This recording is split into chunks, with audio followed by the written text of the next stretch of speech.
Hey everyone, and welcome. Get ready, because today we are going deep, deep into the world of sublingual progesterone. I am excited about this one. Yeah, this is going to be interesting. So many people are talking about this now, and whether you're like, sub what now, or you already kind of know the basics, get ready to have your mind blown. Absolutely. There's a lot more to this than most people realize. Right, like at first I thought it was just a pregnancy thing. Nope, not even close. I was reading up on this, and it's like, progesterone is involved in everything. Mood, your immune system, even how your body uses energy. It's wild. It really highlights how interconnected our bodies are, right? One hormone playing so many crucial roles. Exactly. But I think to really get why people are buzzing about sublingual progesterone specifically, we got to rewind a bit. Ooh, yes. A little history lesson is always a good place to start. So progesterone therapy, it's not exactly new, is it? Not at all. It actually goes all the way back to the 1930s when progesterone was first discovered. And at the time, there was this big push, to synthesize it, create artificial Oh, versions. right. I remember reading about that. And that really took off even more with the introduction of oral contraceptives in the 60s. Mm, But what we're seeing now, it's actually really fascinating. There's this shift happening. mm. More and more people are looking for what they see as a more natural approach, moving away from synthetic hormones. So they're turning towards bioidentical hormones then. You got it. And that's a big reason why sublingual progesterone is having its moment. Okay, so let's talk about that sublingual progesterone. Can we break down that first part? Sublingual. What does that even mean? Don't let the word scare you. It's pretty straightforward. Sublingual just means under the tongue. That's how you take it. Under the tongue. Okay. But why not just swallow a pill? Ah, good question. It all comes down to how our bodies process things. When you swallow a pill, it goes through your digestive system, right? First up, the liver. Right, the body's filter system or something. Exactly. And the liver can be a bit overzealous. Sometimes it breaks down a big chunk of the medication before it can even reach the rest of your body. So it's like medication is trying to get to a party, but the bouncer at the door is like, nope, not tonight. And with oral progesterone, that bouncer is breaking up the party before it even starts.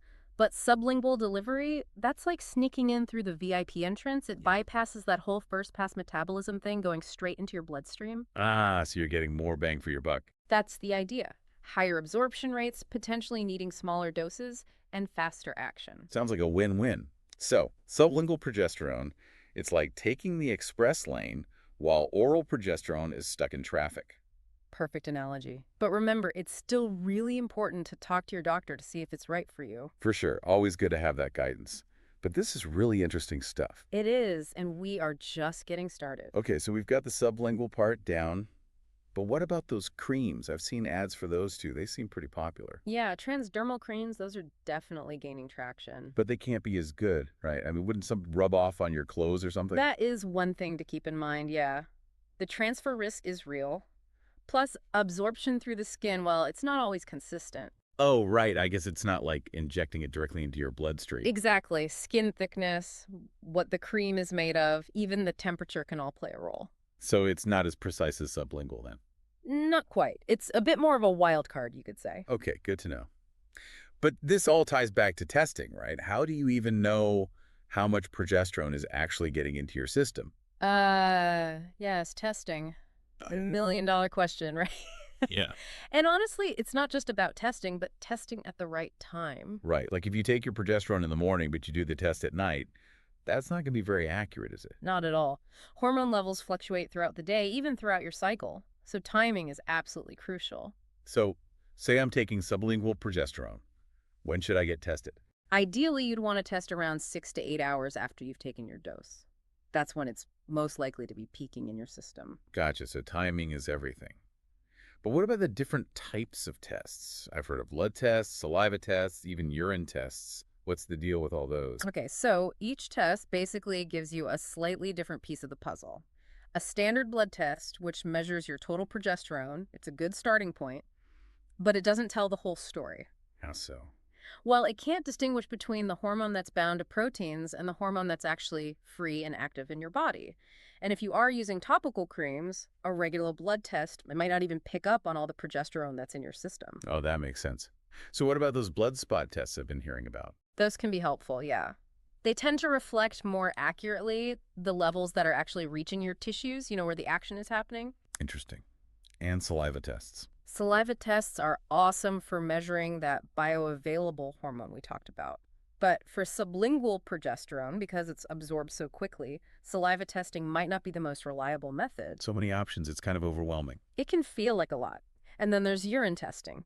That one looks at hormone metabolites, so it gives you a sense of how your body is processing the progesterone over a longer period. Wow, so many things to consider. That's why having a knowledgeable healthcare provider to guide you through all of this is so essential. They can help you figure out the when, the what, and the why of hormone testing and what's best for you. I think that's a good place to pause for now. Testing is a whole deep dive on its own, Mhm. but I'm curious about what the future holds for all of this. This is already pretty high tech, but are there even newer things on the horizon? You bet.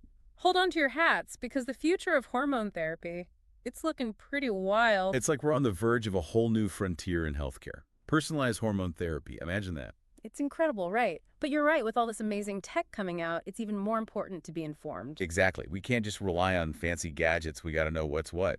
And that's really what we aim to do with these deep dives, give you the knowledge to advocate for yourself. Exactly. It's about taking control of your own health journey. Right. Absolutely. And it all starts with understanding the basics, like we've been talking about today. Sublingual progesterone, different testing methods. It's a lot to take in. It really is. We've covered so much ground today, from the history of progesterone therapy to the nuances of sublingual delivery and the importance of finding the right testing method for you. It's been quite a journey.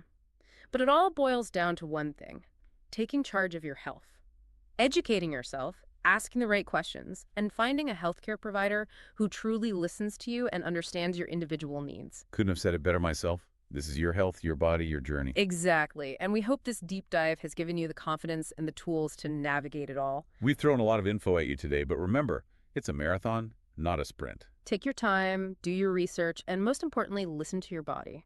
Couldn't agree more. So as we wrap up our deep dive into sublingual progesterone, we want to leave you with one final thought to ponder. Imagine a future where, much like how people manage their blood sugar today, we can monitor and adjust our hormone levels at home in real time. Wow, that is something else, isn't it? On the one hand, talk about empowering, but it also brings up a whole new set of questions and challenges. For sure. Like, how do we ensure accuracy and safety with at-home testing? And what role do your healthcare providers play in this new landscape? Do we even need them as much? It's fascinating to think about. It really is food for thought, isn't it? And on that note, we'll wrap up this deep dive into the world of sublingual progesterone. Remember, knowledge is power, and you are your own best advocate. So keep asking those questions, keep exploring, and keep diving deep into the fascinating world of health and wellness. Until next time, everyone.